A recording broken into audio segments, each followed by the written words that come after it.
ध्रुव के सिर पर गहरी चोट आई थी और वो एम्बुलेंस में बस संजीव का नाम पुकार रहा था। ध्रुव की हालत नाजुक थी और उसके सिर से खून तेजी से बह रहा था। ध्रुव को थोड़ी सी होश थी और वो ईसीजी मॉनिटर पर अपनी हार्ट बीट धीमी होती सुन रहा था। उसके पास डॉक्टर्स थे जो उसे सीपीआर दे रहे थे, मगर उसे संजीव कहीं भी नजर नहीं आ रहा था। ध्रुव का दिल डर रहा था और वो मान चुका था कि वो मरने के करीब था। ध्रुव की आंखें धीरे धीरे बंद हो गईं और उसे दोबारा उठने की उम्मीद न थी। ध्रुव को अगले दिन शाम को होश आई तो उसने खुद को रोती हुई कणिका की बाहों में पाया। कणिका रोती हुई प्यार से ध्रुव का सिर सहला रही थी और वो नशे में था।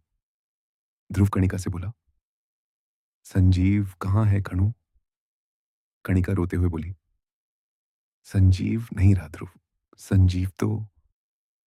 ध्रुव को कणिका की आगे की बात समझ नहीं आ रही थी क्योंकि वो नशे में कुछ समझ नहीं पा रहा था। ध्रुव ने कणिका का हाथ कसकर थाम लिया और बोला, कणु तुम कहाँ थी? मैंने तुम्हें कितना याद किया। तुम मुझसे प्यार करती हो ना कणु? मुझे छोड़ना मत कणु, प्लीज। प्लीज।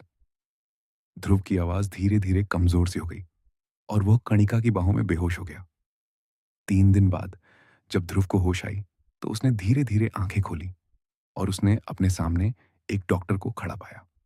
ध्रुव धीमी आवाज में बोला, मैं मैं जिंदा हूं। मेरा परिवार, मेरी कनू, संजीव, सबको मेरी चिंता हो रही होगी। कहाँ है सब? उनको बुला दो। वो डॉक्टर ध्रुव के पास आया, उसकी नब्ज चेक की और उसके पास बैठकर बोलने लगा, डॉक्टर ध्रुव, आपकी ब्रेन सर्जरी हुई है और आप सच में बहुत लकी हो जो आप बच गए। देखिए, मेरी बात ध्यान से सुनिए। आप अपने परिवार से कभी नहीं मिल सकते क्योंकि उनमें से कोई भी जिंदा नहीं है। आपका सारा परिवार 2 साल पहले ही गुजर चुका है और यह सब आपका खुद से बातें करना, खुद से ही अलग अलग सिनेरियो सोचना, सब आपके दिमाग की बुनी एक कहानी थी जो आपकी पुरानी यादों से बनी थी।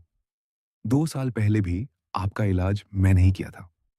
2 साल पहले आप और आपके माता पिता, आपका दोस्त और आपकी गर्लफ्रेंड इकट्ठे 2 गाड़ियों में रेस्टोरेंट में खाना खाने जा रहे थे। आपकी गर्लफ्रेंड और आपके माता पिता एक गाड़ी में थे और दूसरी गाड़ी में आप और आपका दोस्त संजीव थे। आपके माता पिता की गाड़ी से पेट्रोल लीक हो रहा था, मगर उनको पता नहीं लगा और उनकी गाड़ी में ब्लास्ट हो गया। उनकी गाड़ी में ब्लास्ट की वजह से आपकी वाली गाड़ी भी पलट गई और on the spot doctor Sanjeev की जान चली गई। उस हादसे से सिर्फ आप बचे और जब आपको हमने यह सारा हादसा बताया तो आप यह सदमा झेल नहीं पाए और अपने दिमाग में अपने परिवार की यादें बसाकर अपनी ही अलग दुनिया में जीने लगे। सारे हॉस्पिटल को आपकी हालत पता थी, इसलिए सब चुप रहते थे और आपको कुछ नहीं कहते थे। देखिए, अब आप ठीक हो चुके हैं, इसलिए अब आपको यह बताना जरूरी था।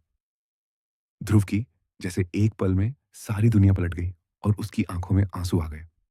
ध्रुव रोने लगा और बोलने लगा, मतलब मैं मैं इतनी देर से खुद से ही सब सोच रहा था। मैं पागल था। इससे अच्छा मैं उन यादों के साथ मर जाता। ध्रुव को 2 साल पहले की सारी बातें याद आई कि कैसे उसकी जिंदगी कितनी परफेक्ट थी। सब वैसा ही था। उसका और कणिका का रोका हुआ था। वो अपने परिवार के साथ हंसता और कितनी बातें करता था। फिर एक रात उसे सब दूर हो गया। उस दिन गाड़ी में उसकी और संजीव की लड़ाई हुई और तब बीच में उनकी गाड़ी पलट गई। कणिका की माँ उसे खोने के गम को सह ना पाई और गुजर गई। ध्रुव इतनी देर अपने परिवार को भुला ना सका था और खुद से ही बातें करता रहता था।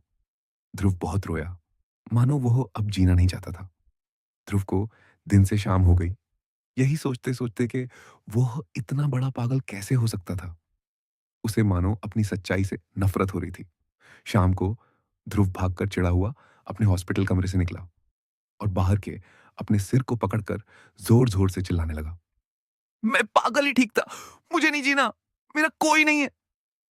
तभी सामने से किसी ने ध्रुव को अपनी बाहों में समेट लिया। ध्रुव ने आंसू से भरी से ऊपर देखा तो वहां गीतिका उसकी तरफ देखकर मुस्कुरा रही थी। ध्रुव ने कांपते हाथों से गीतिका के चेहरे को छुआ। ध्रुव की आंखों में उम्मीद खत्म हो चुकी थी। वो मासूम सी आवाज में बोला, तुम भी मेरी सोच हो ना? ध्रुव मुस्कुराया। मगर एक अजीब और बेमतलब तरीके से, जो गीतिका को डरा रहा था। ध्रुव बोला, मेरी सोच हो तो मुझे इस कदर फना कर दो कि मेरी सारी यादें, सब आज और कल मुझे सदा के भूल जाए और मैं तुम्हारी इन बाहों में गिरकर हमेशा के लिए शांत हो जाऊं। गीतिका रोते हुए ध्रुव के आंसू पोंछने लगी और बोली, उससे मैं कैसे फना कर दूं, जिसने अपनी धीमी धड़कन सुनकर भी मेरा हाथ इतना कसकर पकड़ा था, मानो वह उस हाथ को कभी ढीला नहीं करेगा। इतनी मेहरबानी है भगवान की तुम पर कि 3 बार तुम मरते मरते बचे हो। एक बार तुम्हारे परिवार के साथ, एक बार तुम्हारे सिर पर चोट लगने के बाद, और एक बार तुम्हारी ब्रेन सर्जरी के बाद। मैं जानती हूं कि तुम्हारा परिवार नहीं है तुम्हारे पास, मगर तुम्हारी जिंदगी तुम्हारे परिवार से ज्यादा जरूरी है। मुझे पता था कि एक दिन तुम्हें ऐसा झटका जरूर लगेगा, और मैं उसी दिन के लिए तुम्हारे साथ थी ध्रुव। ध्रुव हैरानी से गीतिका से फिर बोला, क्यों एक पागल पे इतना एहसान किया तुमने? मुझ पे तरस आ गया था और कोई पुराना हिसाब चुका रही थी, या तुम भी सिर्फ मेरे लिए 1 या 2 पल का सपना हो? गीतिका मुस्कुराकर बोली, अपनी मोहब्बत के लिए एहसान कैसे कर सकती थी? तुम्हारी इस हालत में यह सब सोचकर भी तुमने मुझे अपने जहान में जगह दी। वो मेरी खुशनसीबी थी। तुम्हें प्यार तो बचपन से करती थी, मगर कभी बोला नहीं। जब तुम्हारे पास सब था, तब सोचा अब पीछे हट जाऊंगी। मगर तुमसे जब सब कुछ दूर हो गया, तो फिर मजबूरन मुझे तुम्हारे पास आना पड़ा। तुम्हारे हर रूप में मुझे तुमसे प्यार था। वो बच्चे वाला चंचल रूप, वो परफेक्ट लाइफ वाले डॉक्टर का रूप, वो अकेले खुद से बातें करने वाला रूप, और अब यह कमजोर आवाज वाला रूप, सब मैंने देखा है और फिर तुम्हें चुना। एक गलती हुई मुझसे, जब मैं तुमसे लड़ी, मैंने तुम्हें अकेला कर दिया और तुम अपने जहान में अपनी कणिका से दूर होने लगे। तुम्हारे दिल में भी मेरी जगह बन रही थी। सर्जरी से पहले तुम मेरी गोद में मुझे कणिका समझ रहे थे, और मुझे समझ आ रहा था कि चाहे तुम्हारा दिमाग माने या ना माने, मगर तुम्हारे दिल को सच्चाई पता थी। डॉक्टर्स में हिम्मत नहीं थी, मगर मुझे पता था तुम ये सच्चाई झेल लोगे, क्योंकि मैं तुम्हें टूटने नहीं दूंगी ध्रुव। बाकी इतनी काबिल मैं अभी नहीं बनी कि तुम्हारे सपने में आ सकूं, क्योंकि वहां तुम्हारे अजीज लोग ही होते हैं, और मैं तो तुम्हारी विलेन हूं। इतना बोलकर गीतिका ने ध्रुव को कसकर गले लगाया और रोते हुए बोली, अगर तुम पागल हो तो मैं तुमसे भी बड़ी पागल हूं। बस तुम मेरे रहना, क्योंकि मैं इस पागलपन में खुश हूं। मैं तुम्हें अपने जीते जी मरने नहीं दूंगी। ये वादा है मेरा ध्रुव।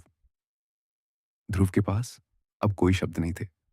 वो गीतिका के प्यार के आगे झुक गया, और उसे एहसास हुआ कि गीतिका के उसे नाराज होने पर उसकी दुनिया में कणिका उसे दूर हो गई थी। मतलब जो भी जगह कणिका की उसकी जिंदगी में थी, वो अब गीतिका की बन रही थी। उसने मान लिया कि उसकी गीतिका उसे बहुत प्यार करती थी, जितना शायद वो सोच भी नहीं सकता था।